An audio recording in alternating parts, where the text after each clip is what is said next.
evening and welcome. This is Primetime News on TV1. For the Newsfirst team, I am Zama Ratnayaka. Today is the 26th of August 2021. Here are your headlines for tonight.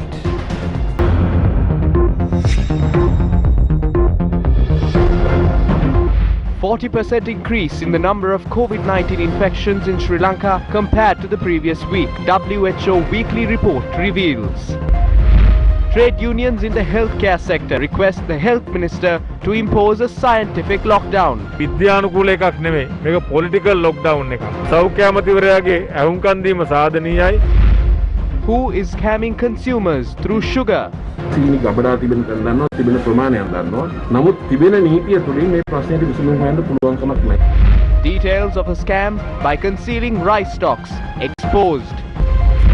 Decision reached to import 96,000 metric tons of organic fertilizer. Bunt of the Parakrama Samudra under threat over a proposed walking path.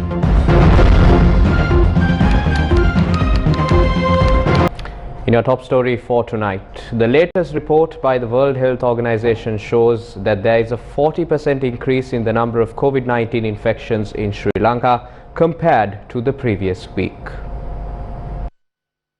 According to the WHO weekly report published on the 24th of August, there has been a decrease in the number of cases of COVID-19 in countries in Southeast Asia except for Maldives, Sri Lanka and Timor-Leste. In addition, the World Health Organization report released on the 20th of August states that there has been an increase in the number of COVID-19 cases reported from the central province of Sri Lanka compared to the previous week. There is also an increase in the northwestern and southern provinces.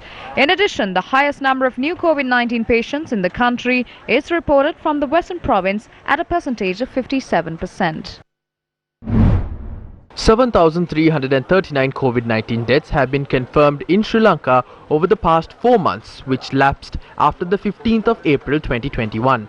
During the first wave of COVID-19 in the country, between the 11th of March 2020 and 3rd of October 2020, only 13 COVID-19 deaths were reported from the country.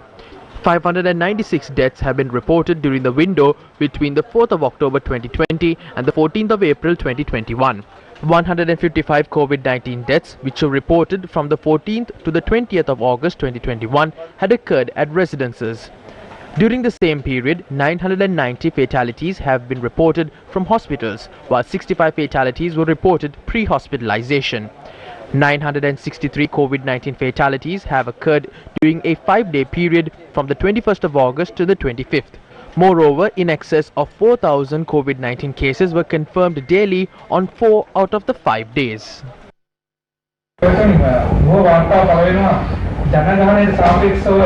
ශ්‍රී ලංකාවේ මරණ සහ රෝගීන් වාර්තා කිරීමේදී අපි අංශීය ආකාරයට අවදානම්කාරී තත්ත්වයක සිටින විශේෂයෙන් අනිත් රටවල් සාපේක්ෂව කියන්නේ ඉන්දියාව සහ ඇමරිකාව සාපේක්ෂව මේ අපි ඇත්තටම මේ අවදානම්කාරී තත්ත්වයකට සිටින්නේ ජනගහනයට සාපේක්ෂව. There are two methods of recording data, daily and as a whole. When the death rate is recorded as 190, reports say that we are 10th, 13th or 15th. However, in terms of total fatalities, we are in the 90s. This is common for all countries. Certain countries report their deaths accurately, others do not. In Sri Lanka, each death is reported because we need to register the deaths and cremate the remains. Therefore, our records are 100% accurate. කරන්න ඕනේ නිසා අපගේ මරණ අපි 100%ක් අපි නිවැරදිව වාර්තා කරනවා. Members of the ruling party commented on the recent surge of COVID-19 infections in the country. Corona පිළිබඳ මහා මරණ බයක් මේ මිනිසුන්ගේ. People need to not have any unnecessary fear over COVID-19.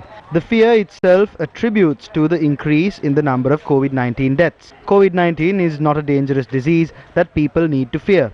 80% of those who contract COVID-19 get recovered, and among them, many are asymptomatic cases. Around 14% of these patients experience a mild cold or a headache, just like the one you get when you are inoculated with a vaccine. And they too recover soon. That means 95% of COVID-19 cases recover. Around 5% show serious symptoms. Even from this 5%, around 3% recover. Even today, our COVID-19 fatality rate stands at 1.9%. The world COVID-19 fatality rate stands at 2.3%.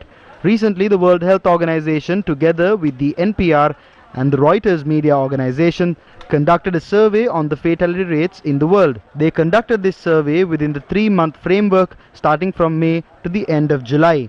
This survey was conducted in India, the USA, Brazil and Indonesia. The survey in these countries was conducted when there was a peak of deaths in these countries. When analyzing the data collected by this survey, we can identify that cancer is the leading cause of global deaths. Cancer has caused 1,167,714 deaths in the world. In second place, most of the global deaths are caused by smoking. The number was recorded as 816,498. The third is the consumption of alcohol, 558,471. Fourth is suicide. The fifth leading cause of global deaths is malaria. COVID-19 stands as the sixth leading cause of global deaths. Therefore, we should not panic. I think we should reopen the country and take this country forward with much care, with everyone voluntarily following the health guidelines. This is my personal opinion. We cannot do what Australia does. We cannot do what New Zealand does. Today our country is facing a massive foreign exchange crisis.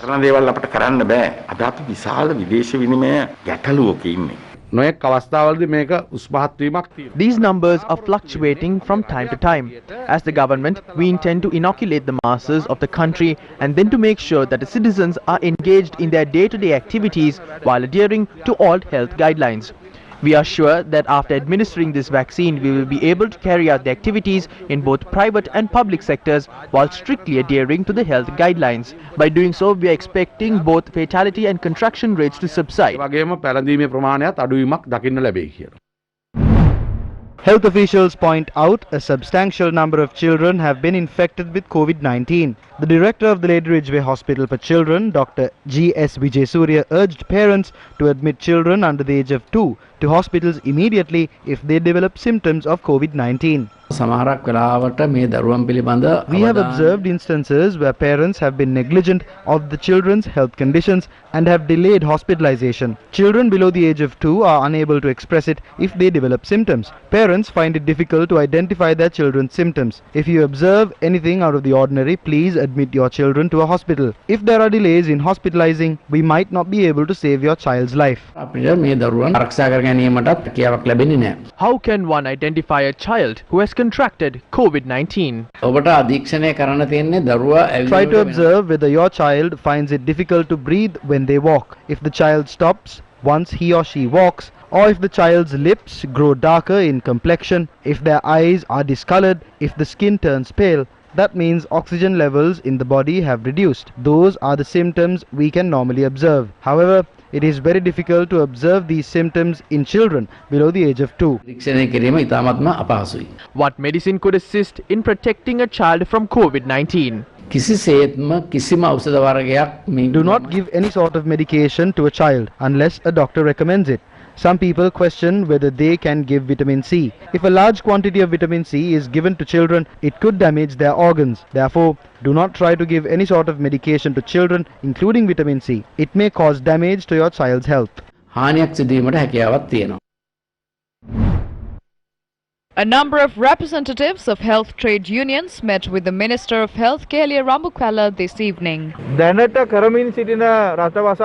We pointed out the shortfalls in the current lockdown and the decisions required to convert it into a successful one. We have observed a policy by the government where they assume the pandemic will be curtailed once everyone is vaccinated. What we pointed out to the Minister of Health with examples to support our claims was that the virus is spreading even after vaccines have been administered. We hope the Minister of Health would relay these details to the President or the task force and dispel the fake opinion. We also hope they would impose a scientific lockdown, curtail the virus to a larger extent, and then take action to revive the economy.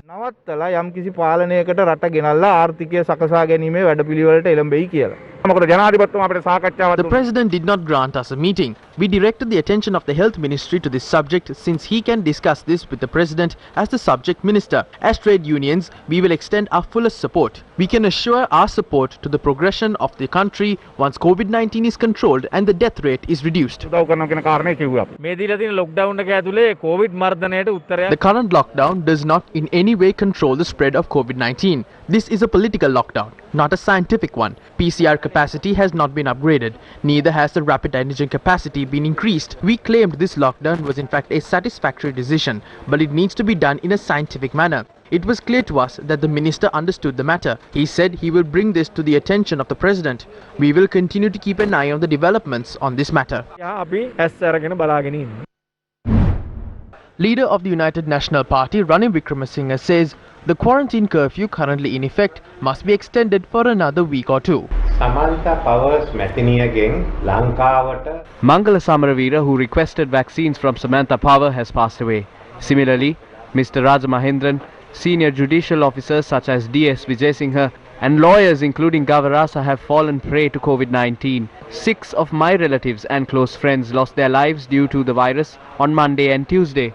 COVID-19 is spreading rapidly.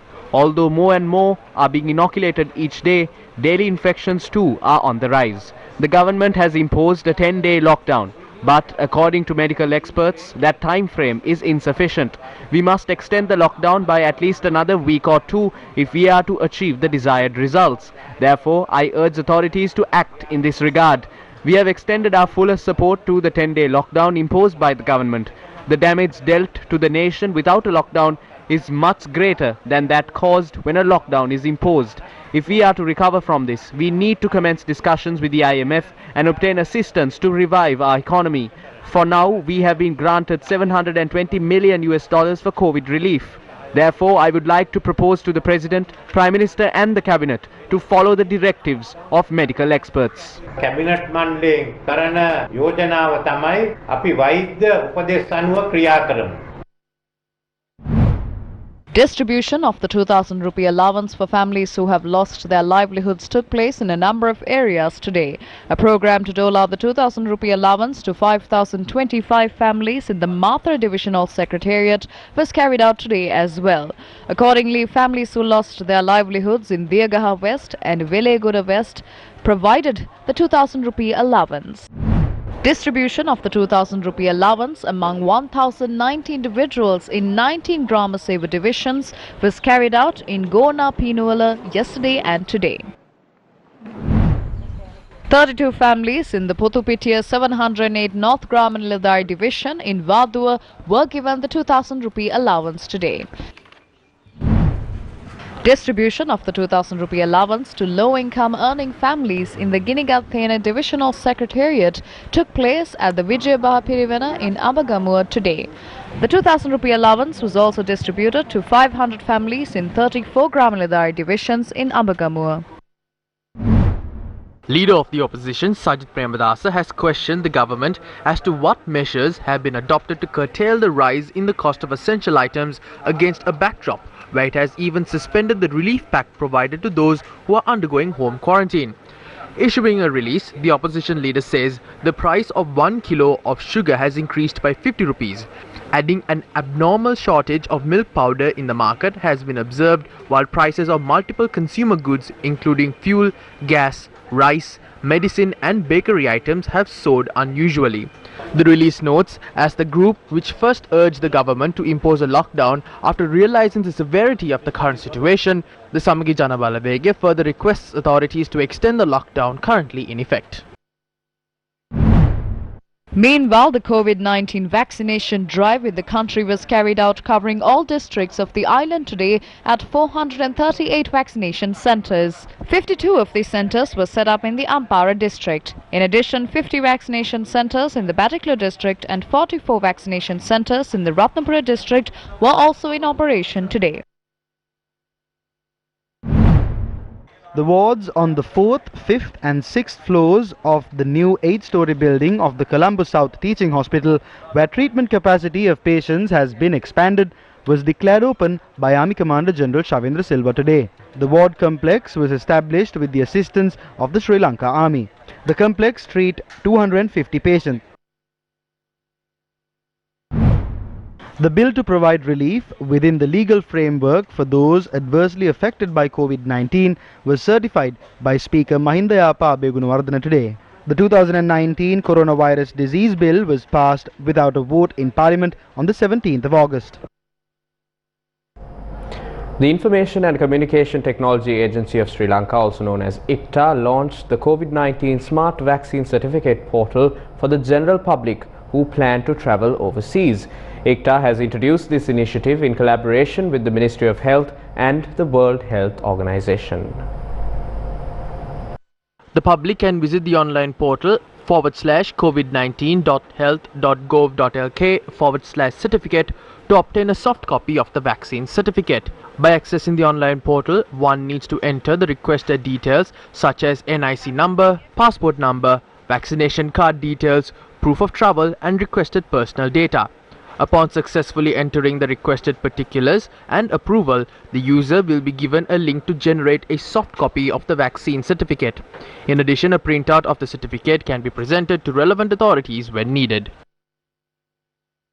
More news will follow after this short commercial break. Valuable Finance, best finance company. Welcome back to the news. In more local news, the retail price of a kilo of sugar is currently in excess of 200 rupees, forcing consumers to purchase sugar at the highest price ever recorded in history. Sri Lanka's annual sugar consumption is about 50 million metric tons. However, only 100 metric tons of brown sugar is manufactured in the country to meet this mammoth demand, with the deficit being imported. The government itself has conceded the authority over sugar is divided among 12 corporations. These corporations were handed a great advantage on the 13th of October 2020 when the levy on a kilo of imported sugar was reduced from 50 rupees to a mere 25 cents. The removal of the levy itself hints at a scam. The reduction of the levy does not have any effect. The price of sugar did not reduce but kept on rising. Further, the government lost a substantial amount in tax revenue. Since the tax was slashed after sugar had been imported at a high price, Satosa suffered great losses trying to offer sugar at the maximum price of 85 rupees. In the end, none of the stakeholders benefited through this, including local sugar importers. Total control of sugar in the country fell into the hands of multinationals such as Pyramid Vilma, which is based in Singapore.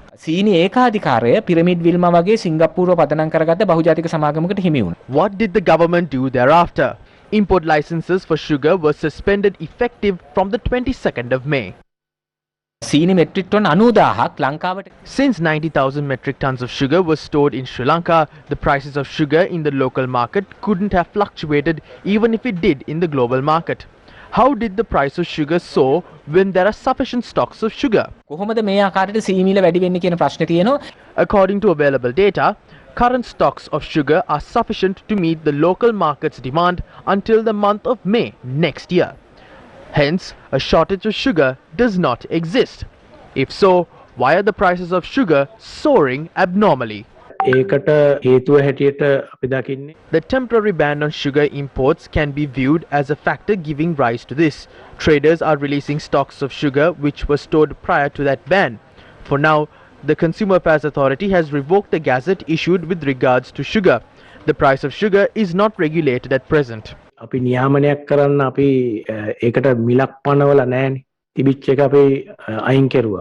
the contrary, the State Minister of Consumer Protection bears the following opinion.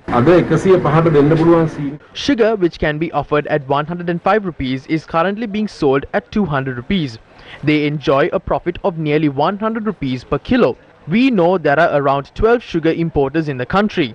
We are aware of where their storage facilities are. Unfortunately, the law in place at present does not support our cause of resolving this crisis. How can the exponential price of sugar be reduced, enabling it to be more affordable? We cannot sit still. That is why a proposal has been tabled in Parliament to increase fines. We have taken action to change laws concerning this after 18 years. It was revealed at the Committee on Public Finance that the sugar scam had cost the government 15 billion rupees worth of revenue.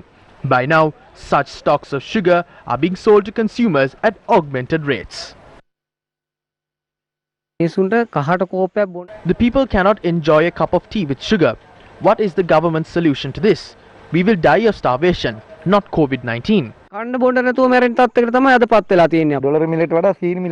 The price of sugar is greater than the US dollar. The people are bearing the brunt of the sugar scam. Their associates import sugar, and we are the ones who are adversely affected. We are in despair. The people cannot breathe. World is not being controlled. We have never heard of sugar prices soaring to these rates. ඉතිහාසයේ කවමදාකවත් අපි අහලා නැහැ සීනි මෙච්චර ඉහළට ගියා කියලා. වැඳලා කියන්නේ. කරුණාකරලා මේ මිනිස්සු ගැන හිතන්න. The Colombo Stock Exchange hit an all-time high today after its benchmark. The all-share price index rose for the fourth consecutive day to surpass 8,920 points. The all-share price index gained 164.08 basis points or 1.87% today to close at 8,920.71, surpassing previous high hit on the 27th of January. The most liquid share index of S&P SL20 gained 157.47 basis points or 4.95% to close at 3,341.20. Today's market turnover reached 10.5 billion rupees. The ASPI gained 680.56 points for the 4 straight gaining sessions, recording an 8.26% gain. The BOS gained nearly 10% for the month and 31.8% so far this year. A public discourse has arisen regarding the attempts to incur a cost of 60 million rupees for the urgent renovation of the 24th floor of the World Trade Center building where the Board of Investment is located. The Board of Investment has issued a clarification on the matter. The Board of Investment says that a feasibility assessment on the renovation activities commenced in January 2021. In the statement issued, the BOI notes that their office premises have not been renovated for a considerable time period. The statement adds that this causes an inconvenience to employees as well as visitors. The statement added, although an estimate had been prepared to address the shortcomings of the office, an internal decision had been taken to re-evaluate the time frame for future steps in the process owing to the prevailing pandemic in the country. The people are suffering without food. The children do not have food. There are no medicine. Deaths have become a common occurrence. Is this a time where rulers can afford to spend on luxury items? When we speak up, they silence us. There could be many more attempts like this that we are not aware of. The BOI has issued a statement saying that they will halt these expenses owing to the prevailing situation. Must they halt this spending only when the people speak up? Do they not have the brains to do it on their own? Can they not prioritize the requirements of the people and fulfill them? They are not being people friendly. We urge the government to fulfill the basic requirements of the people.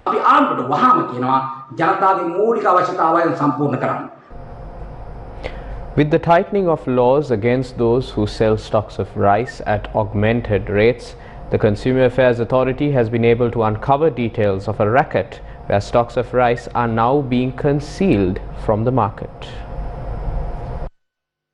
A team led by the chairman of the Consumer Affairs Authority, retired Major General Shanta Disanayaka, began raiding and sealing off illegal intermediary paddy warehouses in the Polonnaruwa and Ampara districts from yesterday. For the second day today, nearly 20 illegal intermediary paddy storages in the Anuradhapura and Ampara districts were raided and sealed off. A large-scale paddy storage facility in Chavalakade was also included in the list of facilities which were raided and sealed off. Further inspections carried out by the team led by the chairman of the Consumer Affairs Authority have confirmed that the entire stock of paddy, which is around 3 million kilos, had been stockpiled to be used as a raw material for beer production. The Consumer Affairs Authority states, due to the decision taken to seal off the intermediary paddy storages, several warehouse owners have volunteered to hand over their entire stock of paddy to the Paddy Marketing Board at prices certified by the government.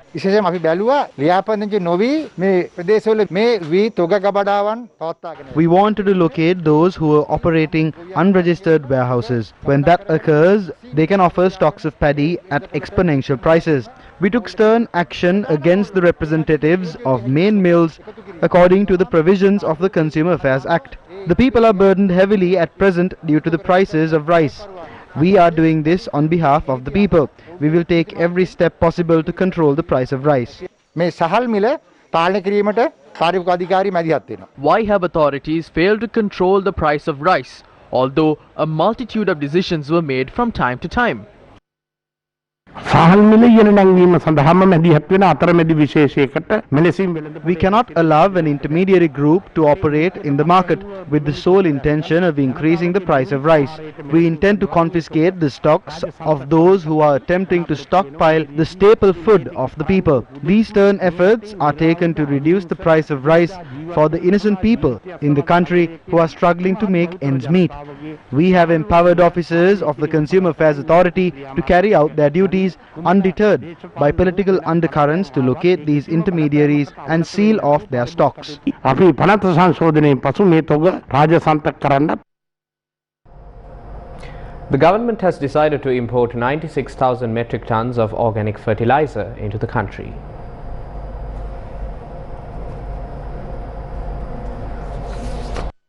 Mahesh Gammampila, an additional secretary to the State Ministry of Organic Fertilizer Production, Supply and Regulation, said that the stock of organic fertilizer will contain only 10% of nitrogen. In addition, 3,000 metric tons of fertilizer powder containing 15% nitrogen and 18% ammonia acid will also be imported. The additional secretary said this stock of fertilizer, which was ordered from China, is scheduled to be delivered to the country after the 25th of next month. It has been also decided to release these stocks of organic fertilizer only for paddy cultivation in the upcoming Maha season. Meanwhile, it is reported that 30 corporations have already submitted applications seeking permission to import organic fertilizer for other crops as well. Up next is Crime Watch.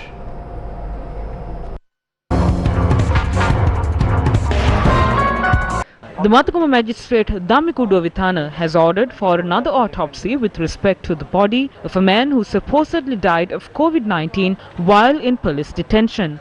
Magistrate Dhammikuduwa Vithana ordered for the remains of the deceased to be placed at the Kaluthara District General Hospital morgue after recording evidence from the wife of the man who was arrested on suspicion of peddling illicit liquor. An eyewitness to the incident testified in the presence of the magistrate. Magistrate Dhammikuduwa Vithana ordered for the second autopsy to be carried out by the Chief Judicial Medical Officer attached to the Mulleriava Hospital. Yesterday, the magistrate ordered for the investigations to be carried out by the Dodangoda Police. However, as it was reported that the Dodangoda Police was already investigating a complaint against the deceased, court ordered for the investigations to be vested with the OIC of the Tebuana Police. The case is to be taken up in court on the 14th of September. When inquired by Newsfirst, it was confirmed that the family of the deceased suspect were directed for self-quarantine.